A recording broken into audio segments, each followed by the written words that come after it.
A very warm welcome, ladies and gentlemen. Today is the 30th of October 2023. I'm saying this for those of you who'll be watching in recording, and I welcome everybody who's watching live. Very glad you're with us. Sorry, I'm a little distracted today because a lot of things are happening. In yesterday's broadcast, I have to apologize due to circumstances beyond our control. YouTube was not broadcasting our program as intended, and we're afraid that today is a repetition of the same. We don't know what's going on with them. We asked them, but no clarification so far. Anyway, today we're speaking English, and I welcome our English-speaking audience. I hope you will grow with time. We don't know how. We're trying to broadcast information from the region of South Caucasus to the rest of the world, and we try not to take positions, although sometimes it's very difficult. I hope in the future it'll be easier, as the conflict with which I grew up, the conflict that overshadowed my life since I was 14, seems to be over. We'll knock on wood. There is no wood, so let's hope it doesn't come back. Although in South Caucasus, they say no animosity ever dies. It just dies down for the time being. Let's hope that this will buck the trend. Anyway, I'm Ismail Jalilov. This is Straight Talk from Washington, D.C. We reached today's guest in Italy, Thomas Theiner. He is a military analyst and former member of the Italian military. We have virtually met on Twitter. I've been following him for quite some time now. And it's quite interesting to hear his take on the events in South Caucasus, which he posted about quite extensively, the conflict in Ukraine and the current ongoing war between Israel and Hamas in the Middle East. We seek out, find, and try to amplify the voices of the people who seem to be they might not be saying what everybody else is saying, or they might, nobody knows, but at least we try to amplify voices that are not known to many people, just like ours, because there is a lot of sort of like, what do you call it, mainstream media, and quite often they're wrong on many things. So we try to bring in new, fresh voices, and I truly hope that today's interview will be of interest. Thomas, thank you very much for being with us tonight. Thank you for having me. Thomas, we met virtually, as I said, while the conflict in Karabakh was raging on, and I would like to start with that if possible, because the majority of our audience is either in Azerbaijan or some of them, Azerbaijanis living abroad, and Armenians as well. Let me start with this. This is $1 million question for Azerbaijan and Azerbaijanis. The usual response as to why the position of Azerbaijan is so unpopular in Europe and people do not support Azerbaijan and they usually support Armenia is because Azerbaijan is Turkic and Muslim. On the other hand, we're seeing a lot of pro-Palestinian demonstrations, and the majority of not all, but the majority of Palestinians are Muslim. So how does it work? Do you see Islamophobia when it comes to the coverage of the conflict in South Caucasus in general? What is your take? What is wrong with supporting Azerbaijan? What is Azerbaijan doing wrong, or us, Azerbaijanis, are doing wrong? How is information getting distorted, and how is it reaching the European audiences to the effect that, the majority of the opinion in Europe, in my opinion, I don't know, maybe you disagree with me, you'll talk about it, but in my view, Europeans are pretty, let's say, they're not pro-Azerbaijani, to say the least. What's happening here? Oh, you don't know the Armenian lobby. There's a massive, massive Armenian lobby, and it permeates education, culture, and news in Europe. My first memory of the Armenian-Azerbaijan-Turkish conflict was, I was like 6 or 7 years old in school, and our religion teacher gave us a lecture about the brutal Turks murdering the Christian Armenians in the genocide. And we read some book excerpts about that 70 Days at Karabakh or something, basically about a Austrian writer writing about the Armenian genocide with the British and the French coming in to save Christians.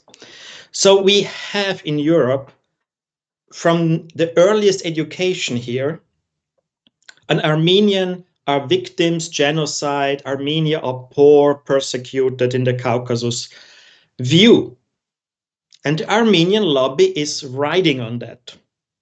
Like Armenia invades Azerbaijan, and the Armenian lobby in Europe turned it, Armenians are victims. Wait. The Armenians invaded Azerbaijan. How can they be victims? Well, the Armenian lobby is going with, we are victims and victims and victims. And the last month, when the Armenians decided to leave Karabakh, the whole European news was Armenians are victims and victims and victims. All the nuances, all the historic details, all the crimes of the Armenians are ignored. So people don't really side with Azerbaijan, people side with Armenia. But ignored why, Thomas? I'm sorry for interrupting. Ignored because of religious affinity, ignored because people don't know the truth, ignored because they don't care to know the truth, ignored because it's easy to portray Azerbaijanis equals Turks as Muslims and Armenians as those who defend them. So ignored why? What happens to critical thinking in Europe? Okay, nobody in Europe cares. The conflict is ignored. Like in 1993, Armenian troops invaded parts of Azerbaijan, murdered thousands, and expelled tens of thousands of people from their homes. They burned down entire regions, burned down cities. And in Europe, the history is like 91, 92, 94. What happened in 93? Well, nobody is knowing it because the people that write history in Europe are Armenians. And in the Armenian history, 1993 doesn't exist. That year is in a box and it's gone and nobody knows. And European journalists or scholars, they don't care. They don't go look into history. They're like, oh, there was a war. And now Azerbaijan is taking land. Azerbaijan must be bad. Wait. Go back and look at 93. Nobody knows. They don't care. They don't have the time to read it. And unless someone comes and feeds it to them like a baby, this is the history of 93, another spoon of history of 93. They don't know. And if they don't know, you can lie to them. You can tell them every lie you want. Like Armenians are persecuted and Azerbaijan conquered territory. No, the fact is Azerbaijan liberated territory that Armenia illegally occupied in 93. Who knows? Well, there's maybe 3 people in Europe that know. Me, Tom de Waal, and Gerard Liberdian. And the rest of the people don't know and don't care. Well, Tom de Waal does not always openly say what he knows, to be frank. He's been on my program a couple of times. Gerard Liberdian is now in the United States, and he's somebody we respect very much and hope to see on the program again. And you, it's the first time I'm meeting you virtually, through the interview. Did anything change after 100,000 Armenians left Azerbaijan, left Karabakh? Did anything in perception of Europe change? Was that something that Europeans view as ethnic cleansing or not? Well, the people who don't know, oh, Armenians leave, ethnic cleansing, tragic. First, wait. Most of these people are Russian citizens. What are they doing in Azerbaijan if they're Russian citizens? So technically, legally, they're not even refugees. They're Russian citizens who were illegally in a different country. And the whole problem here is that the news programs in Europe were full of ethnic cleansing, poor Armenians, because the journalists didn't care. And the next problem is the journalists who were in Armenia and wrote about this were mostly Armenians. And they went with the completely crazy nonsense. And nobody in Europe was there to fact check them. So all this nonsense was transported to European households. So the average European has no idea and believes the Armenian propaganda. But all the governments in Europe know it's not true. Because governments are not looking at the propaganda, at the news. Government call to their embassy in Yerevan and in Baku and ask the embassy there, what is going on? So if you look, the European Union, the governments of Europe, except for France, because France has a strong Armenian lobby and you need the votes of the Armenians if you want to win elections, all the European governments were like, yep, no one cares. This is irrelevant. The European governments completely ignored what was happening because they knew the Armenians are lying. Well, several Armenians who are watching us right now, Sonakh Khechikyan and Vazgo Butulyan, are taking an exception to the claim that many Armenians, most Armenians who have left Karabakh were Russian citizens. Of course, some of them are, and some of them probably are resettling in Russia whose passports they have. But where do you get the statistics from to claim that all of them or most of them are Russian citizens? That's a bridge too far a little bit, don't you think? Armenian and Russian citizens, sorry. Armenian and Russian citizens. The thing is that all the Karabakh inhabitants couldn't get Azerbaijani passports, but they needed passports to leave Armenia to travel. So they either got Russian passports or they got Armenian passports. Which makes, there was a discussion, a very huge discussion, what kind of refugees those are. Because if they're Azerbaijani citizen and Azerbaijan drives them away or they leave Azerbaijan, there's a different refugee status than if there are Armenian or Russian citizens who moved into Armenia. There's also a different refugee status if they leave on their own, as they did, or if they're expelled at gunpoint. So I was in a discussion with some legal scholars who said this is a really tricky question, because according to the United Nations refugee rules, these aren't really refugees. Mm-hmm. So there's nuance there, because obviously the Armenians will say they were ethnically cleansed. Azerbaijan says they left on their own. The United Nations and the Red Cross went there and saw no signs of violence, which points to the left voluntarily. But leaving voluntarily, under the expectation of violence, is that really living voluntarily? If I come to your house, you and I are fighting, and I win, and I come to your house, and you know that if you stay there, something may happen to you. I'm not saying it will happen to you, but may happen to you, and you leave under those circumstances. Is that really voluntary departure? No.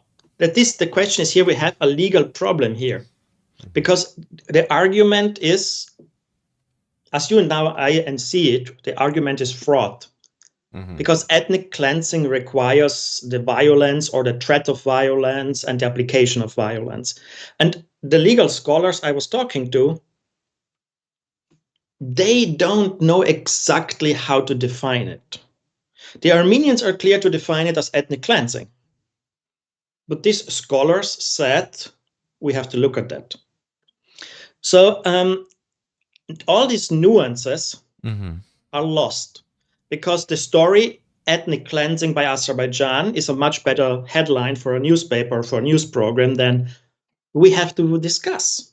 Was that a factor? I'm sorry, the fact that you have to write screaming, scary headlines to sell the papers or sell the news or make it more attractive. Do you think that was a factor in coverage of the Karabakh conflict? Absolutely. I mean, the story, the Karabakh people have no fuel for ambulances, but then when they flee, all the cars have fuel. The Karabakh Armenians are starving and people are dying. When they cross into Armenia, not one of them was starving. They were all well fed. So the headlines, like the Armenians brought some trucks to the road to Karabakh, and the Armenians parked those trucks. And then said Azerbaijan doesn't let the trucks enter. None of these trucks even came close to the border. They're just parked somewhere in Armenia, and the Azerbaijani were like 2 kilometers, 3 kilometers away. But the headline was Azerbaijan blocks food trucks. Was there even food in the trucks? No one knows, because the only journalists that were there were Armenians who were lying, doing the propaganda that was expected of them. But Western journalists were also present, weren't they? Or are you talking about ethnic Armenians who work for Western media? I know some French people some Frenchmen and women who were not of ethnic Armenian origin who were covering the news from the other side. Okay, inside Karabakh, there was not a single Western journalist. It was only propagandists from the Armenian Karabakh Armenians, because there were 0 journalists in Karabakh. Mm-hmm. And on the border, the journalists who went there, if you want to report from Karabakh, you have to have an affinity for the Armenians. So there were people, I don't want to name the name, who already earlier had written articles, and you could tell they were heavily influenced by the Armenian, let's say, point of view. And even if you then discussed with them on Twitter that this is not factually true, they wouldn't correct their error. And you could tell their heart is with the Armenians, and they are standing above the border and taking a picture from 1 kilometer away of the Azerbaijani border post and say, nobody can enter. But they didn't even go down to ask if they can enter. They just went there, took a picture, and then there is something up there right now. Listen, so you say their heart is with Armenians. If I understand you right, you're implying bias in coverage. Yeah. What did Azerbaijan do wrong? We're coming back to my question. What did Azerbaijan do wrong that their heart is with Armenians? And journalists who respect themselves and who respect their work, I mean, I'm a journalist, I'm Azerbaijani, I'm not going to lie that, I have my own preferences in any conflict, especially in the conflict that was going on in my own country. But it doesn't mean that I will block myself or close myself off from the truth. That goes against what I do. That goes against my conscience. Are we saying that all Western journalists have no conscience? I mean, is that a little too hard to believe, maybe? No. The thing is that very, very few Western journalists care about Karabakh. Maybe a handful. But if you care about Karabakh, what side you're on, Azerbaijan or Armenia? Whose history have you read?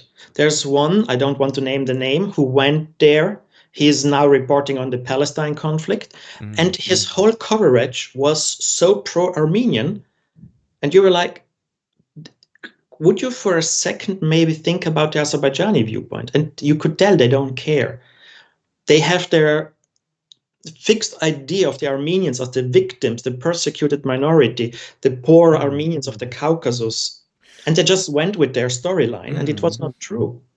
And what Azerbaijan did wrong, I personally would have told publicly every Western journalist who wants to come should come to Azerbaijan, and we bring them to the border between Karabakh, Armenia, and Azerbaijan, and we invite them to go in there and see if the Armenians are really starving.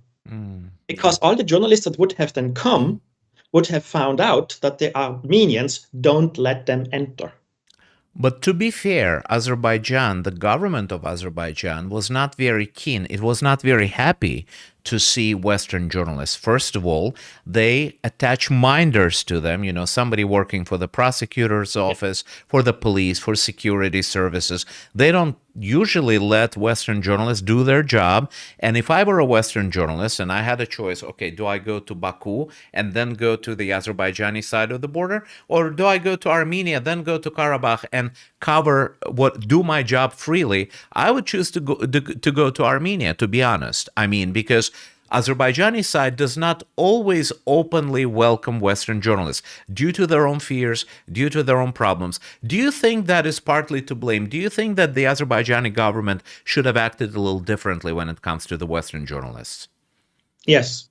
Always let the journalists go and work alone and give them the freedom. And if they really make something nasty and evil, expel them. And the next problem is, if you are a serious news organization, let's say CNN or BBC, you can't fly to Armenia and then go to Karabakh. The United Nations or the Red Cross can't go to Armenia and then can go to Karabakh. Mm-hmm.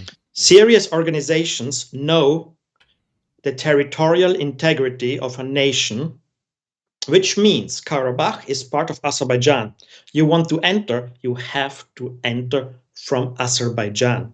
Mm-hmm. So even if it doesn't let you, I mean, even if it doesn't allow you, accredit you, etc.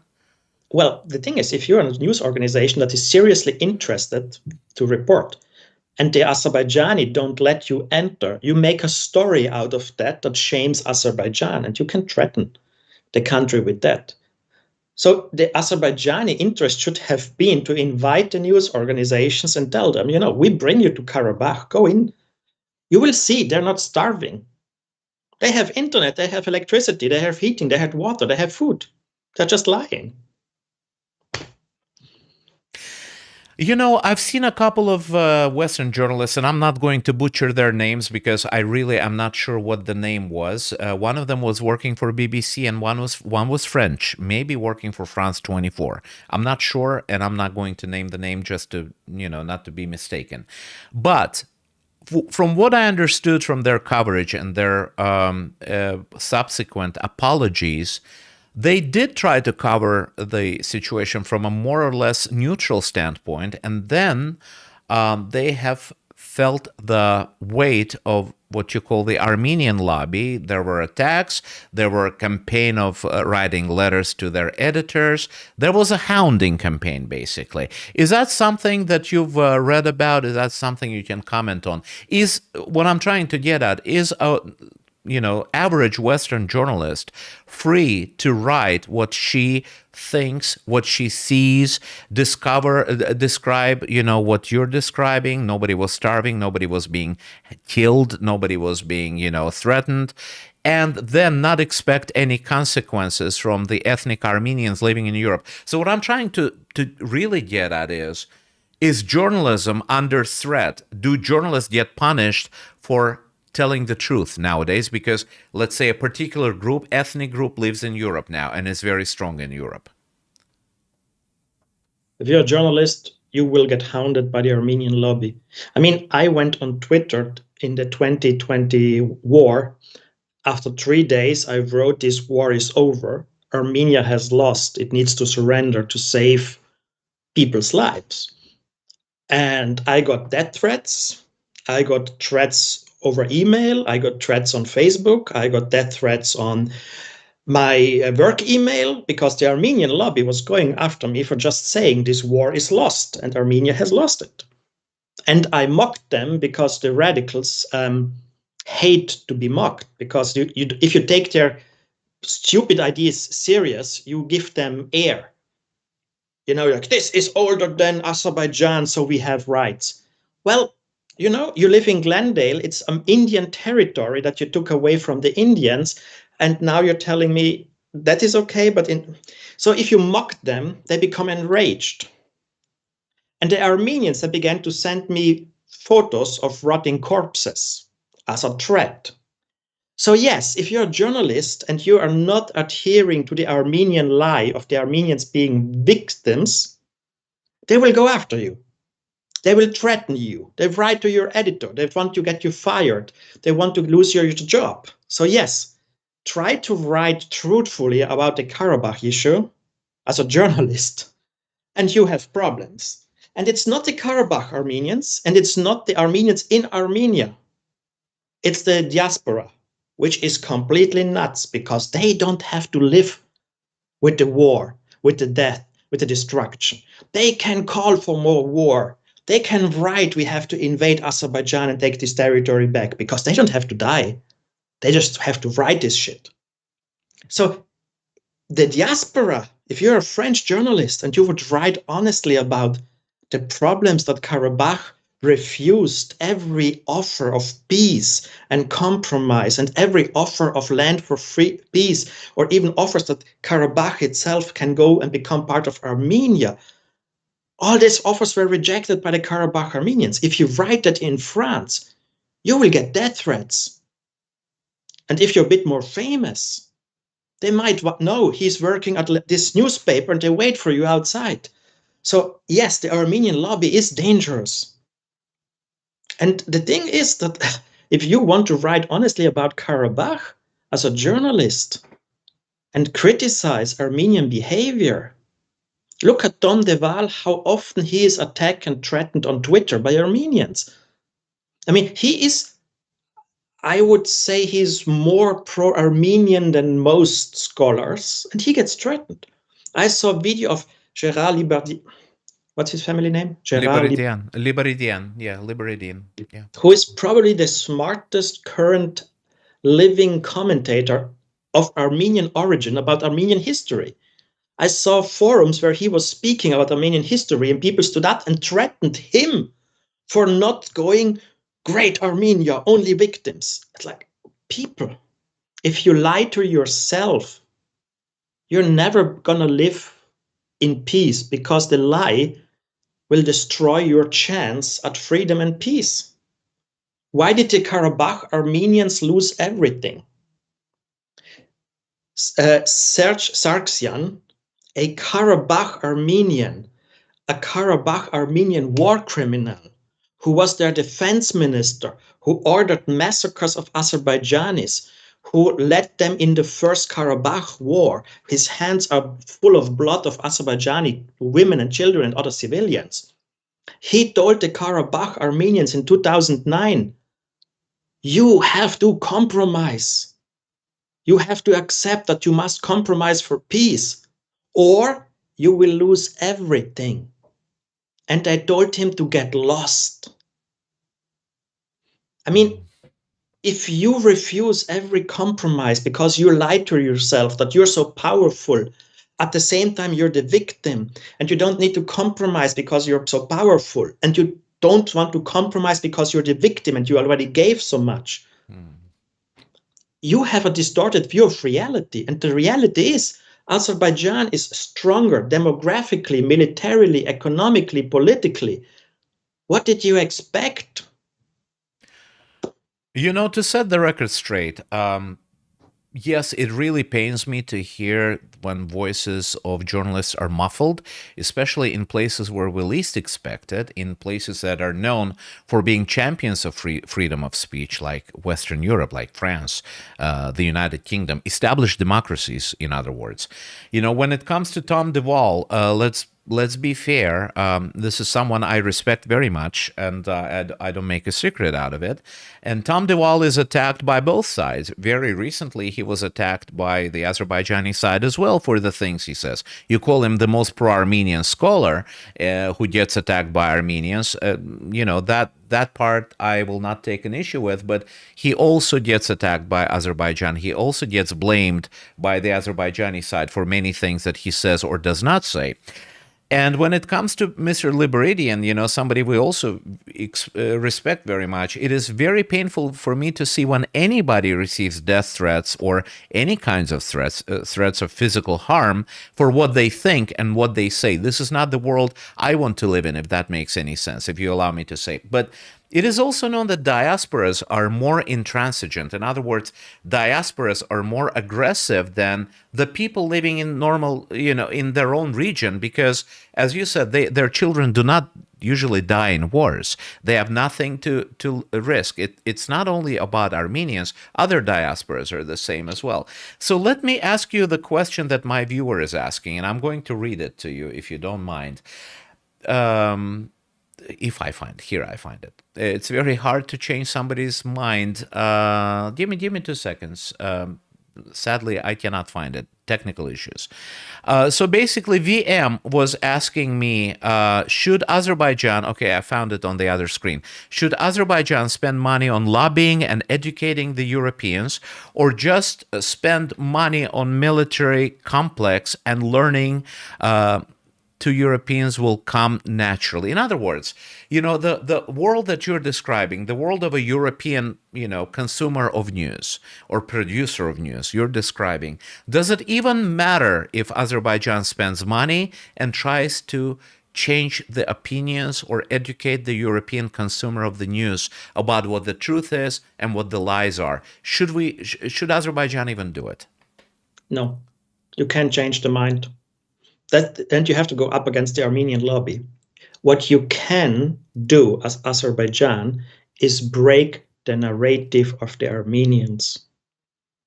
So now there is maybe 40 Armenians left in Karabakh. And the Armenians on Twitter and online in the articles and in the news reports are going, ethnic cleansing, ethnic cleansing, ethnic cleansing, genocide, genocide, genocide. Nothing of that is true. Now you can spend lots of money on making a campaign to tell Europeans that this is not true. Or you can do something completely unexpected, what the Armenians don't expect. Go out there and try to convince some of them at least to come back and say, no, no, no, no, we are okay with this. We give you some autonomy for the schools, come back. This is an empty city now. We invite you back. We make guarantees and so on. Because if that is in the news, all the stories that the Karabakh Armenians and the diaspora Armenians tell suddenly don't seem true anymore. So the thing is, Azerbaijan trying to convince the Europeans that the Armenian lies are wrong is an uphill path where you have to climb up against these lies, and the lies always travel faster than the truth, especially if you have to spend money to transport the truth. If Azerbaijan goes there and makes now an office or makes the Armenian government, there will be a peace treaty now. Because with the Karabakh issue now gone, there will be a peace treaty between Armenia and Azerbaijan. And if Azerbaijan puts in the peace treaty, we will make an office in Yerevan to help people come back to Karabakh. Not many Armenians might take this thing. But if you open such an office in Yerevan because Azerbaijan wants you to come back, and this is in the news, the Europeans who see that will be like, but the Armenians told us they want to murder them all. Why do they want them to come back now? You want to break the Armenian narratives, you have to do something the Armenians don't expect you to do. Mm-hmm. And it will drive the Armenians nuts. Speaking of breaking the narratives, Azerbaijan is now making appeals for Armenians to return and live in Karabakh. Many people have left instantaneously. Some have left their documents, their papers. All of them left their homes. Some have left, everything they had and just, left in the cars. Somebody gave them a ride, maybe their own cars. I don't know. But, 100,000 people who have left. And Azerbaijan does not contend that number. So I'm assuming that number is true. You cannot imagine that all of them had really nice working cars. Some of them had to catch. Long story short, lots of people have left, and Azerbaijan is now asking some of them to return, those who are willing to return. The problem is, Armenians don't trust Russians. I wouldn't either. They don't trust Russians to be the guarantors of their safety. For obvious reasons, they do not trust the Azerbaijanis and Azerbaijani army as well. They don't know who is going to stand for their, guarantee their security. And even if people are considering to return, do you think they will? Do you believe when you in Europe hear the rhetoric coming from Azerbaijan saying, we want you to return to your homes, we will guarantee your safety? Do you believe that? Do you hear that, and do you believe that? No, because Azerbaijan has to do some steps to show it's serious. So, for example, one serious step would be saying, we would like the European Union to put a police force into Karabakh for 10 years. which together with the Azerbaijani police will guard the return of the Armenians who wants to come. Not military forces, just police forces. And invite the United Nations to set up an office, you know.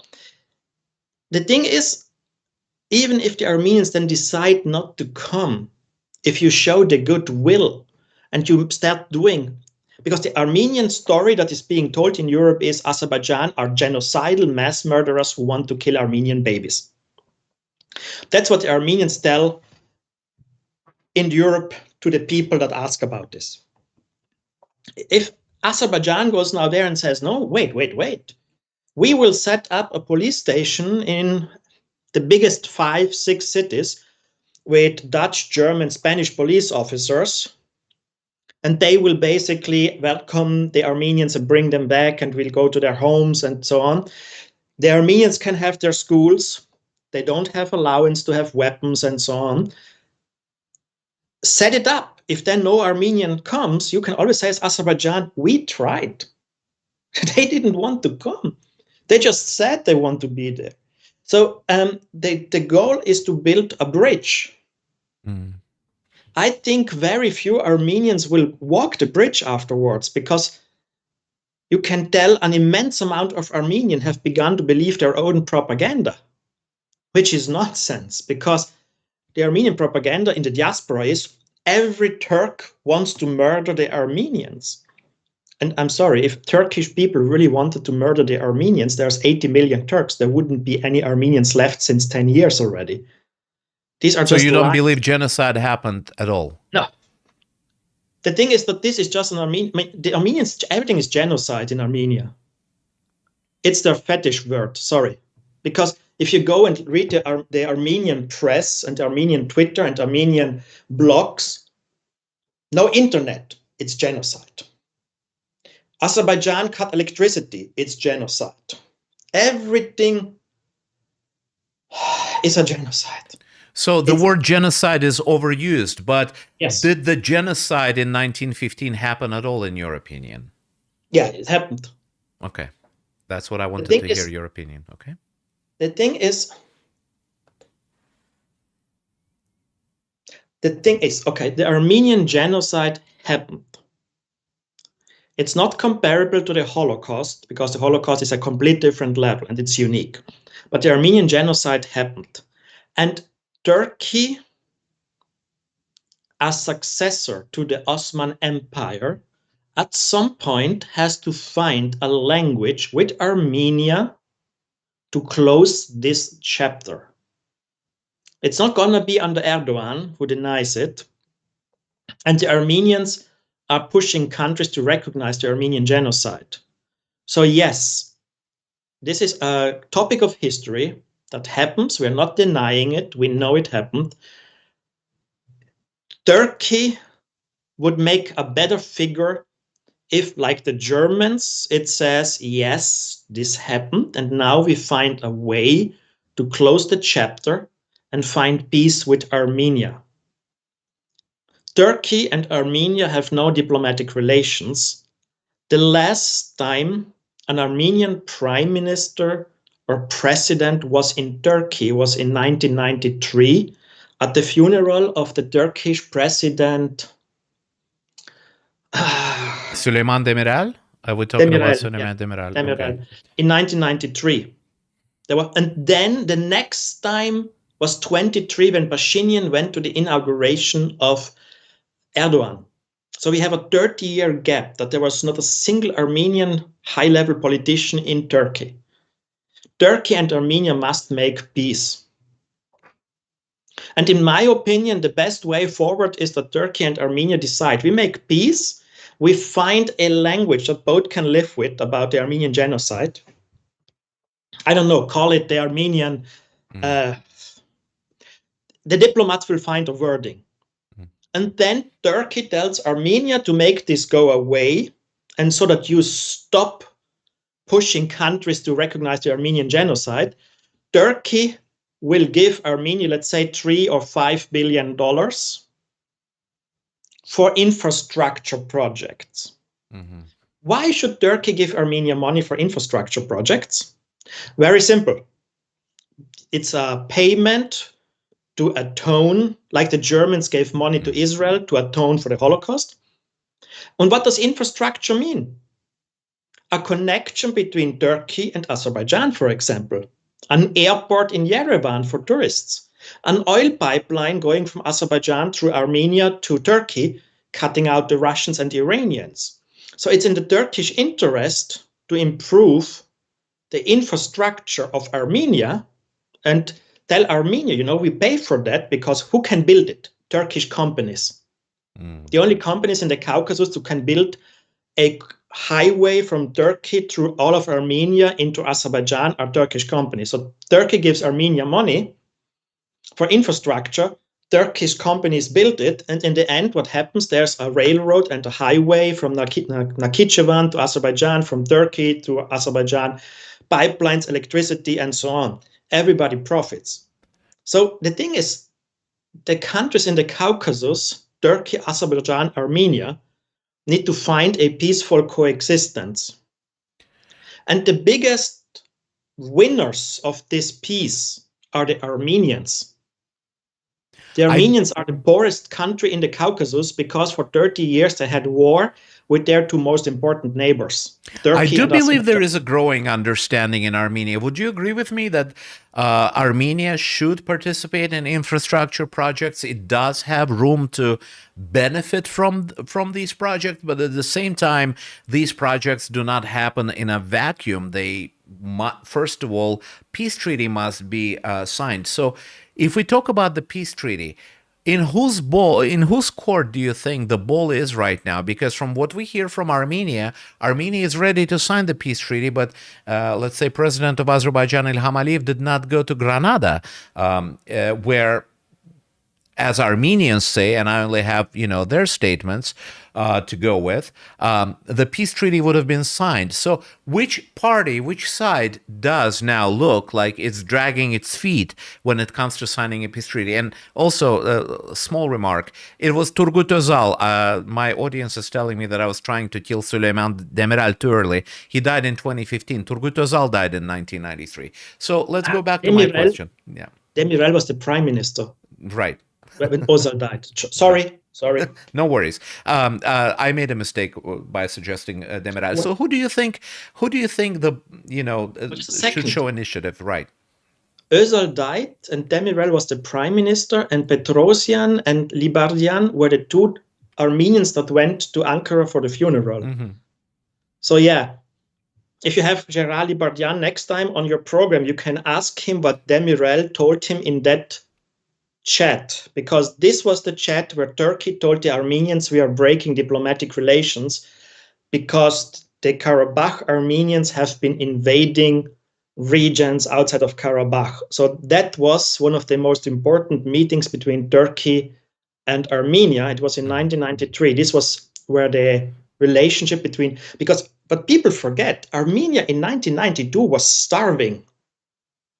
Armenia in 1992 was asking countries for help to avoid starvation.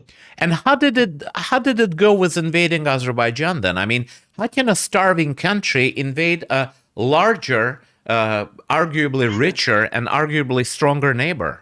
Because Turkey gave them 100,000 tons of grain. So Turkey is to blame for the occupation of Azerbaijan. Is that what you're saying? No, the thing is the Armenians needed food and Turkey gave it to them, and then the Armenians gave it to the Karabakh Armenians who used it to feed their troops to invade Azerbaijan. Mm-hmm. And in 1993, Demirel told Petrosyan, this is not how this works. We are not giving you food for free to invade Azerbaijan, and we're breaking off diplomatic relations. Mm-hmm. So if you meet Libardian next time, ask him how this meeting went, because this is probably, I would say, the most important meeting in the last 30 years between Turkey and Armenia. So this needs to be written down, this meeting, what happened in that meeting. And I think only two people were present, Petrosyan and Libardian. I'll ask him. I don't know if he'll answer me, but I will definitely ask him.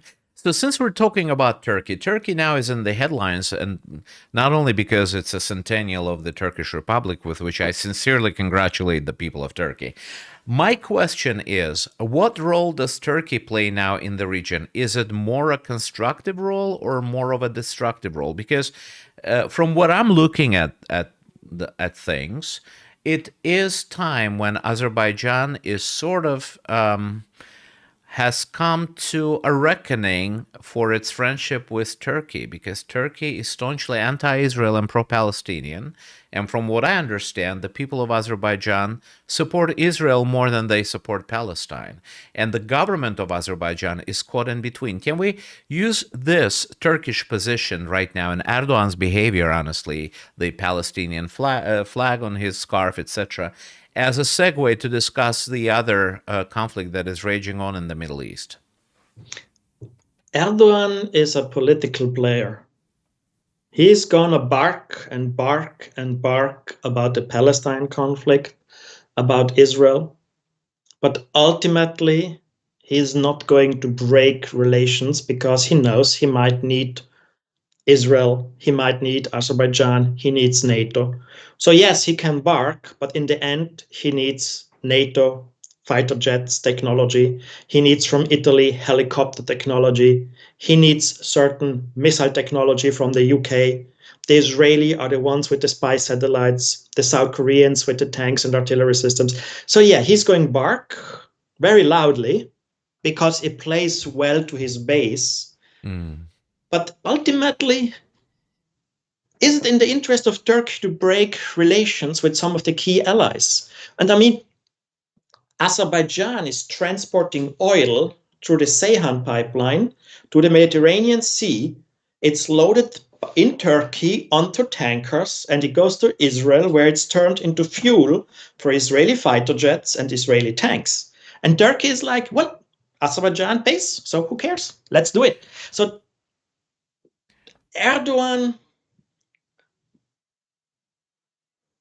you can piss him off, but in the end, he is not gonna damage Turkey's interest because he likes to stay in power, and breaking certain relations off. Like, he can bark a lot, but you know, if you bark too much and annoy other countries, you might not become the key pipeline any longer for all of Europe, because right now the Europeans are thinking of building a pipeline, Kazakhstan, Azerbaijan, Armenia, Turkey, Greece, Italy, and then to Europe, to get Kazakh and Turkmen oil and gas to Europe, to avoid Russia. But you know, if Erdogan is too aggressive, they're not going to build the pipeline, and Turkey is losing $1 billion, $2 billion a year in fees. So but let's imagine he's barking, as you call it, barking, let's say aggressive rhetoric by Erdogan, alienates Israel. It alienates Israeli allies in the region, namely the United States, the elephant in the room. Let's say some Arab ally of the Palestinian cause offers another key infrastructure project to Turkey. Is it, what I'm trying to say, is it all about money on the one hand, you know, who pays for what pipeline and who pays fees for transporting gas and oil? On the other hand, can Turkey, with its rhetoric, Israel is pretty pissed off right now, and we can, I mean, it doesn't take an expert in the regional affairs to understand how angry they are. I mean, for the love of God, they kidnapped Holocaust survivors from Israel. I mean, I'm chuckling not because it's funny, but because it makes me very emotional. Israel, all bets are off as to what Israel is going to do. Do you think Erdogan is playing with fire? Do you think he understands what he is doing? I think pretty much that Erdogan understands how far he can go. Because if he really, really, really meant his rhetoric, there would be attacks on synagogues and they would be burned down in Turkey and so on. But you can tell he is unleashing anger, but he's not letting out of control for now. So we have to see how it goes. But for example, the United States needs the Incirlik air base. NATO has its land command in Izmir. Turkey has weapons programs with NATO. Turkey has massive economic ties with Europe. The Turkish economy is not in the greatest shape right now. So, like, there's one thing, like Erdogan is telling Putin, yes, we are still friends, and in Ukraine, we are being neutral in Ukraine. No country has delivered more weapons to Ukraine that killed Russians than Turkey. Because when the United States began delivering cluster munitions to Ukraine, Turkey had already delivered them for a year. So of the Russian deaths in Ukraine, I would say 1/3 is caused by Turkish weapons. And Erdogan is like, don't tell anyone. I want to stay friends with Putin. I want to have Russian tourists come to Turkey and spend their money in our hotels. At the same time, Erdogan is like, what do you need? You need some weapons, you need ammunition, you need cluster munitions, you need rockets, you need missiles, you need air defense systems. Please take it. So Erdogan is playing, he's dancing on every wedding. So yes, right now he's absolutely supporting Hamas, which is a terror organization, which is absolutely vile. And he's like, you shouldn't bomb the terror organization Hamas. And next 5 minutes, he's like, let's bomb the terror organization PKK. Mm-hmm. So, again, Erdogan is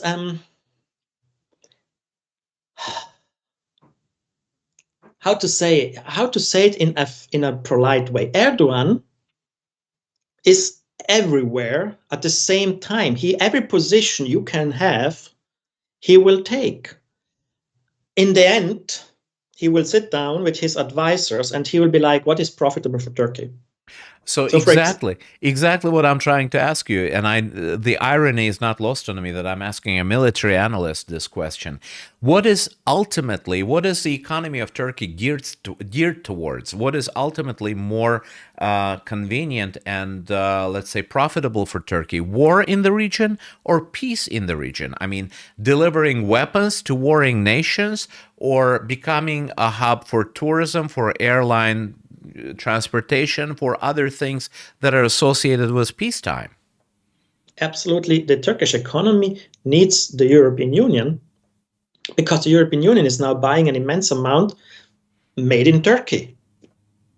So the European Union is buying an immense amount of stuff in Turkey, like all the hazelnuts we have in Europe is almost all coming from Turkey. There's an immense amount of trade. All the Central Asian, Kazakhstan, Uzbekistan, Turkmenistan, Tajikistan, almost all the trade from these countries to the European Union goes Azerbaijan, Georgia, Turkey, European Union. So for Turkey, making peace with Armenia is fantastic because that shortens the transport route to Europe and Turkey profits. Like Kazakhstan and Uzbekistan make cotton and then turn the cotton into cloth, into fabric. And in Turkey, they make clothes and they go to the European Union. So ultimately for Turkey, it's much more interesting to be an economic hub between Central Asia and the Arab world and the European Union than to be a participant in wars. So for Turkey, Erdogan, he cannot break with the West because then the Turkish economy collapses. And if you are president for 15, 20 years and the economy in your country collapses, you can't really blame someone else because you, for 20 years, was in command of the economy. So Erdogan, you hear him speak, you think he has lost it. But then you have to remember, he's speaking to the base of his party, which is an Islam-influenced party. And the people there are furious about what is happening in Gaza. So Erdogan is putting that anger and basically speaking to it and then trying to control it so it doesn't get out of hand. It sounds horrific to the Israelis, but in the end, he is basically trying to keep a lid on it by making it, dear AKP people in Turkey that are angry about Gaza, I'm the president, I'm angry too. So you don't do anything crazy like killing Jewish people, I do it. So he is Erdogan, all the elections in Turkey have been democratic, and he has been re-elected again and again. That means he is a smart political player. And he pisses the United States constantly off, but always to the point where then basically they are like, okay, we have to sit down again and agree on stuff because we need the Bosporus, we need Incirlik, we need Izmir, and you need this and that from us. Yes, he could be a little bit more helpful, because the thing that I really find annoying about Erdogan, like seriously, is the Swedish NATO ratification process. Because that is slowly getting very ridiculous. Yes, I'm also grateful for Aliyev that he keeps the radical Muslims in check in Azerbaijan. Actually, it's one of the comments that I'm showing right now on the screen. It's pretty ironic when you sort of look at things from a different perspective. Can we talk about this for a second? Yeah. Azerbaijan is sort of like an island where Jews can feel safe, and I'm not saying that only because I'm Azerbaijani and I want to praise my country of birth, but I grew up with Jews, and I've never ever in Azerbaijan experienced anti-Semitism. I'm kind of curious how. If Azerbaijan were democratic, do you think it would be different? I mean, is Aliyev the only thing that stands in the way of anti-Semitism in Azerbaijan? Is that even conscionable to make that kind of argument? I think one of the reasons that Azerbaijan has such a strong relationship with Israel and so little anti-Semitism comes from the fact that Israel from the beginning was a supporter of Azerbaijan. The relations are very good, and you can tell that the Azerbaijanis, who have not many friends in the world because the Armenian lobby was just poisoning the relations between countries and Azerbaijan, they are thankful and grateful for the Israelis to stand with them politically and everything. So I don't think that there would be, if Aliyev would be gone, like if he would hand over and become a democratic Azerbaijan, I don't think anti-Semitism would rise. There would be radical Muslim groups, but there would be a minority.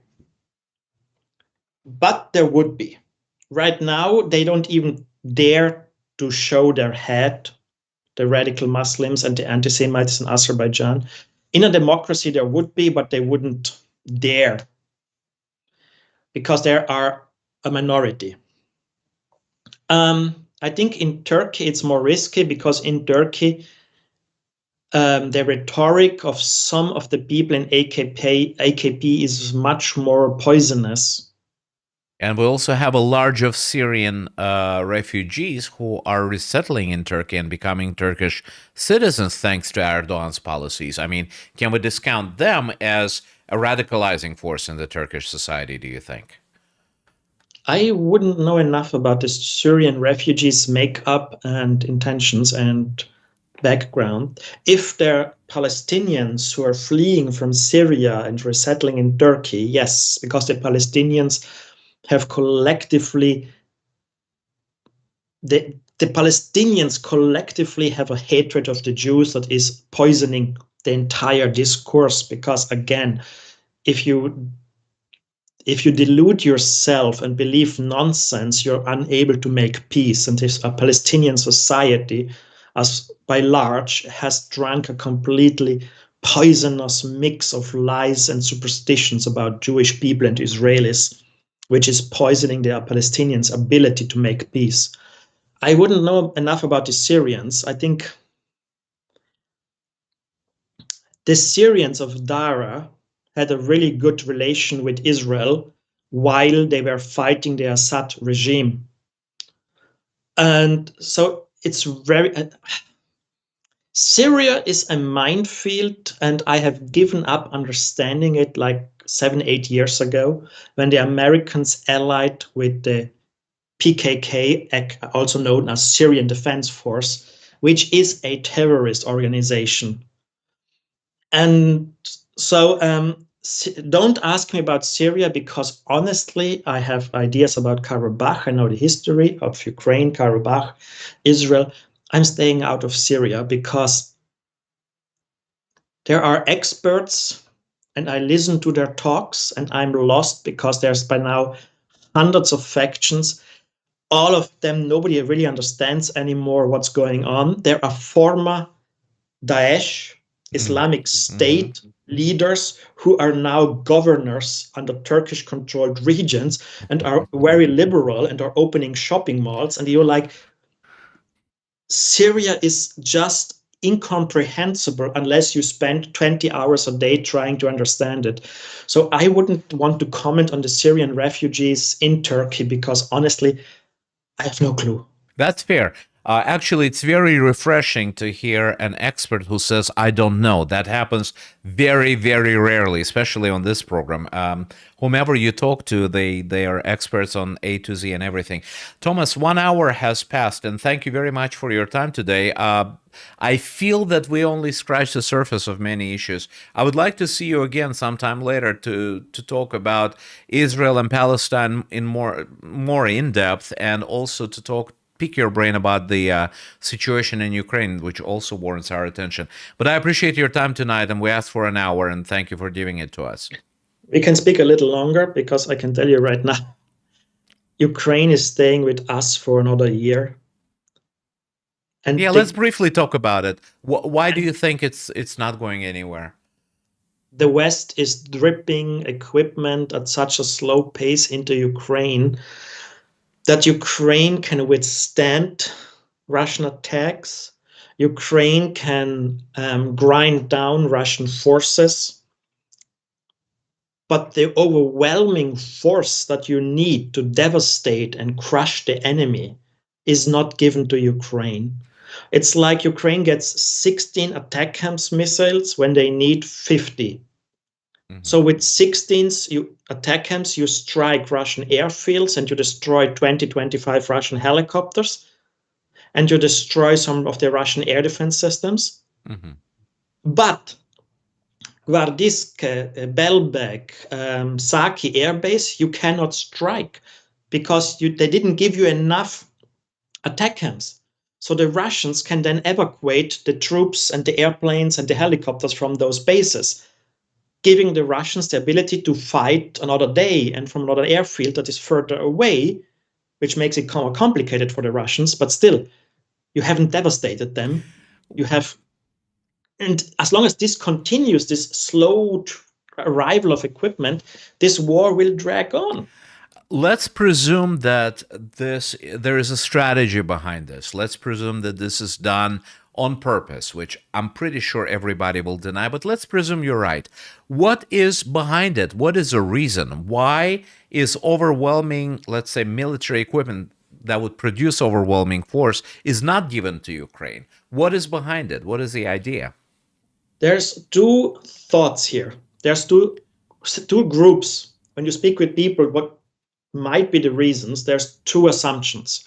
One assumption is the greater picture that if the Russian military is decisively crushed and defeated on the battlefield, you will have a revolution and a civil war in Russia with nuclear weapons gone rogue and disappearing and so on. So there's this one school of thought who says we must avoid a collapse of the Russian army because that will lead to a collapse of the Russian Federation, which would be a massive problem for the world. So they want the Russians not to be crushed because they hope that bleeding them out will lead to a coup or a murder of Putin in Moscow and some new leader who will then decide to retreat with the Russian military into Russia without Russia collapsing into civil war. So this is one group of thought that I have found. And the other group is like, well, we want Russia to be eliminated as an enemy, which means we have to bleed their officer corps dry. We must make sure all the Russian military officers and non-commissioned officers die. So the longer the war drags on, the more Russian military officers you kill and die. Also Ukrainians, but you must make it like this, that the Ukrainians get the weapons to kill a lot of Russians from a distance with cluster munitions and missiles and rockets. So if there's a clash of civilizations or a war with China and a big global war, that the Russian military just doesn't have the equipment and the officers and the non-commissioned officers and the pilots to be a threat. So sorry to say that, Thomas, listening to you, I, in the back of my mind is the assertion that we hear very commonly from the Russians.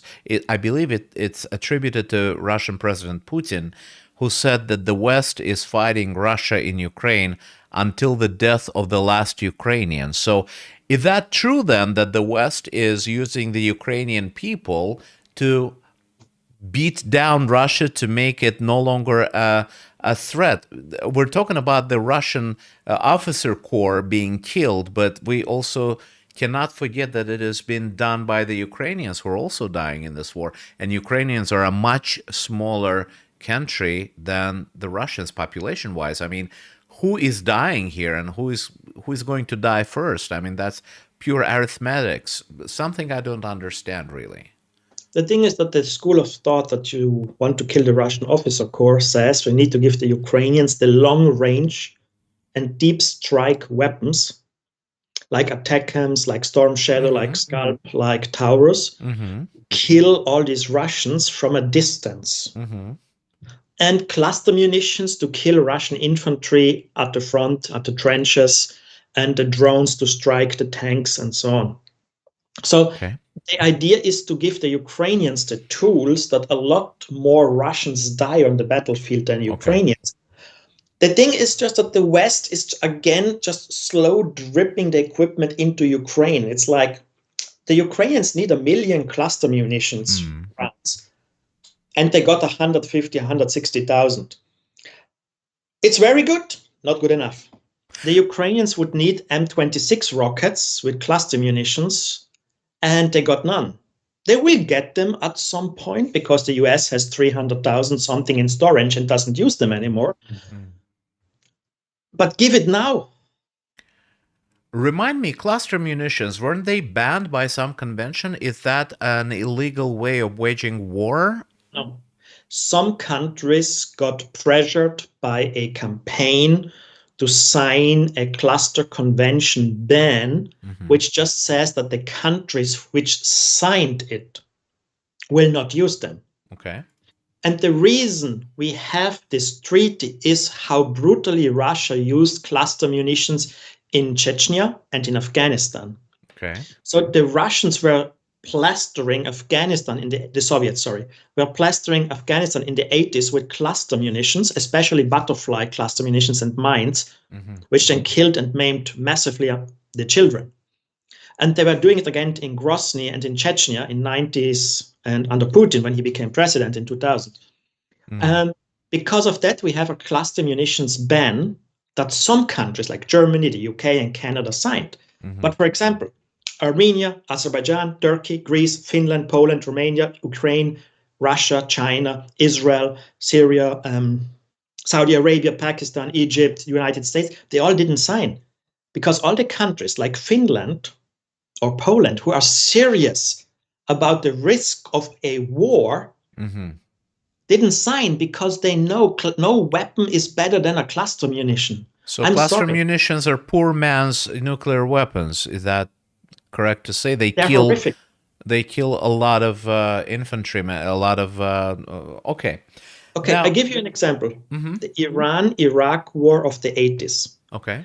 Human wave attacks, minefields, constant artillery duels, massive tank battles, millions of people on the front lines, constant shelling, nerve gas, poison gas, biological weapons, everything.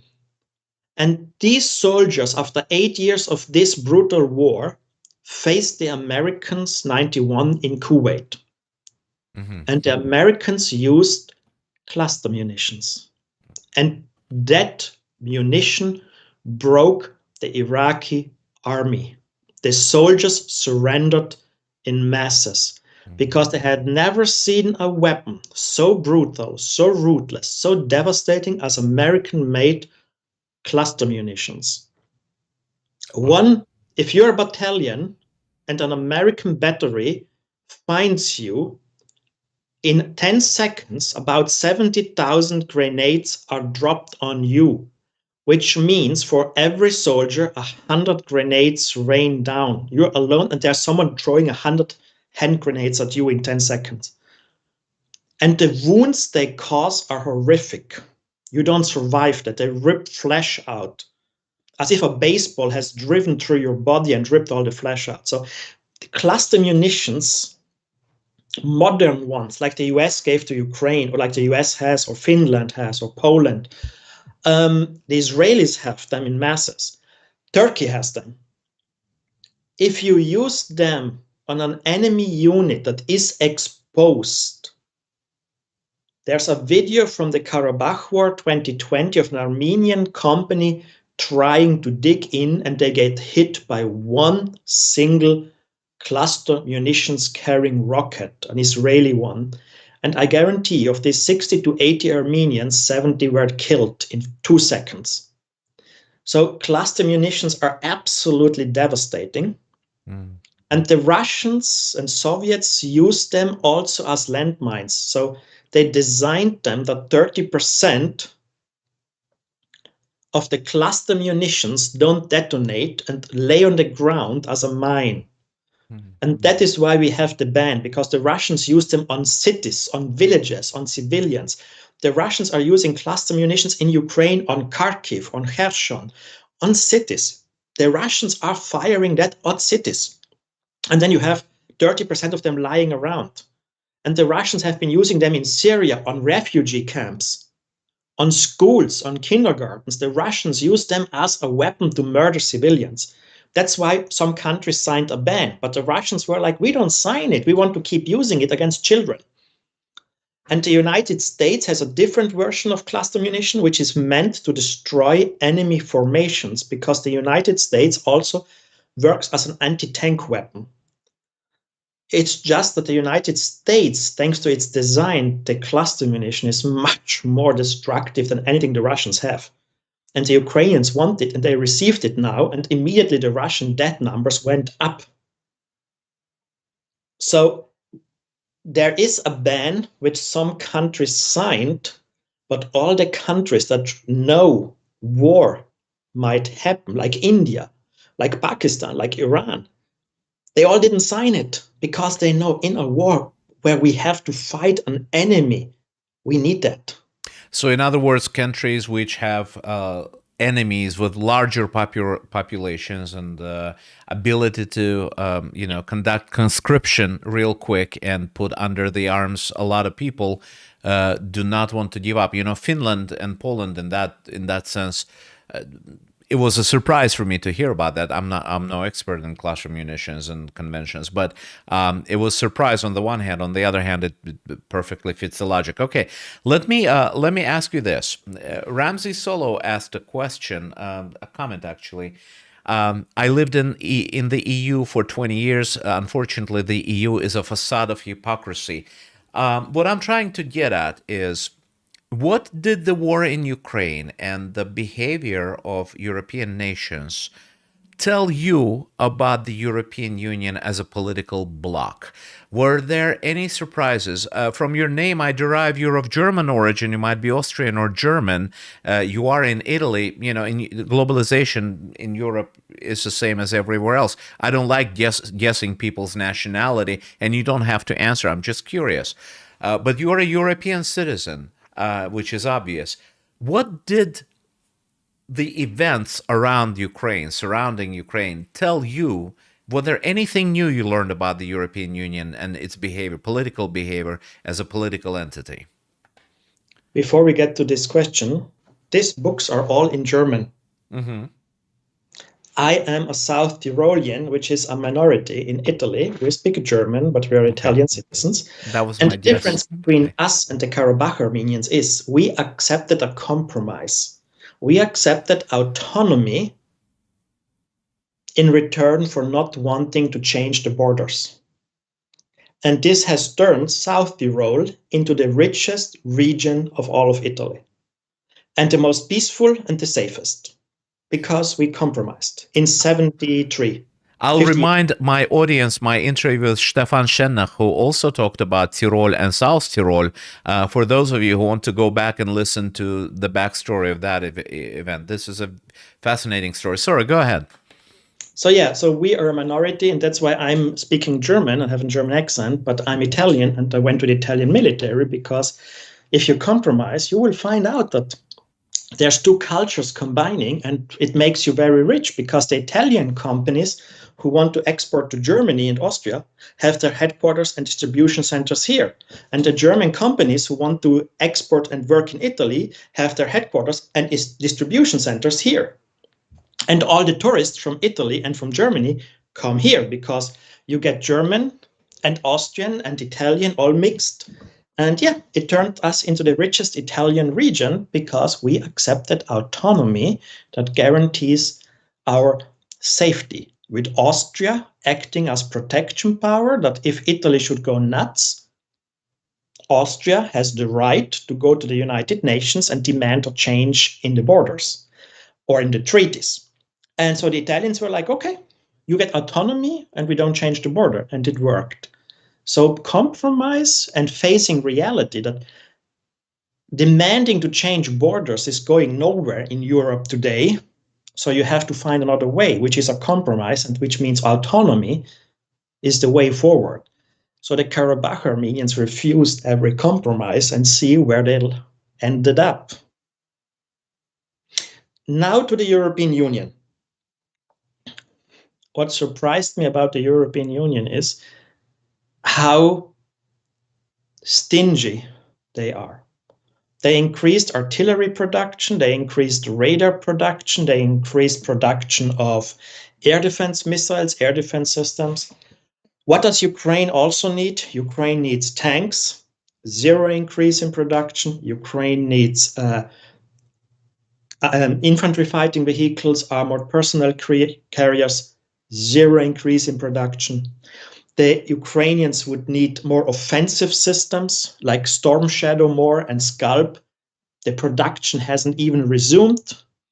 The Ukrainians need more artillery systems like Panzerhaubitze 2000. The production hasn't been increased. So the Europeans are giving the Ukrainians equipment and stuff, but not at the level that the Ukrainians need. And the Europeans would need to rebuild their militaries, and they don't. And the thing is, Italy would need to raise a third armored brigade, and it needs to buy tanks and a new infantry fighting vehicle, and it needs to buy more artillery systems. And they're talking about it 1.5 years after the war started, instead of having increased production. Just today, I read again a Pentagon realignment paper. The US is spending another $500 million just to increase the production of artillery propellants by building a new factory that the government spends $500 million on. And the thing is, European factories are running now a capacity in artillery, so we need to build more factories. But a private company cannot build an artillery factory because it's costly, and they cannot build it if they don't know that the government will buy for the next 10 years the output. So the United States was like, you know what, we built the factory and the company will just manage it. And the company is like, perfect, let's begin construction immediately. And in the European Union, nothing of that happened. The factories are waiting for the European Union to say, should we build a new factory, yes or no? And then they need from the European Union or from the German government or French government a contract that says either the government builds the factory and you manage it, or we guarantee you to buy 10 years of production output.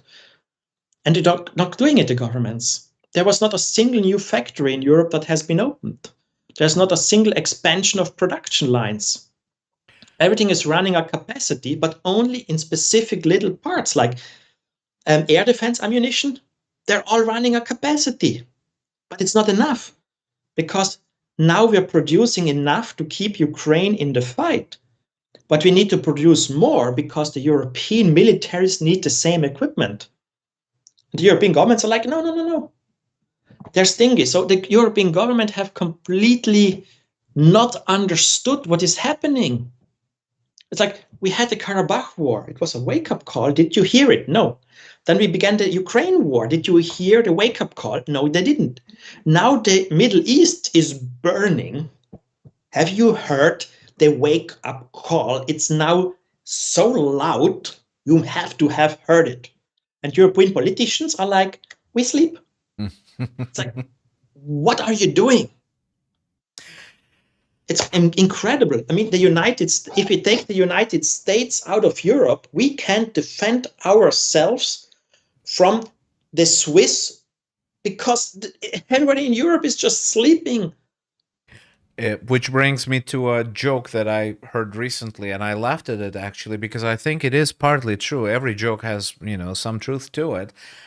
It's easy to have free healthcare in Europe where, your defense is basically provided and guaranteed by the United States. Thomas, thank you so much for talking. We really have to go now, but I truly hope you'll find time for us to come on another day and talk about. I want to pick your brain about the European Union some more, and I also want to talk about the Middle East some other time. Thank you very much. Thank you for having me. And if we come back here in 4 weeks, we will have 3-4 more wars to discuss, because we are entering a decade of war. It began 2020, and if the people don't understand it, yeah.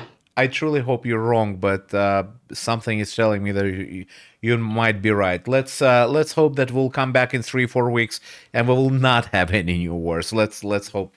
Let's hope it's wrong. They hope. After I saw the weak reaction of Western politicians to the Ukraine war, weakness invites aggression. Key sentence people forget.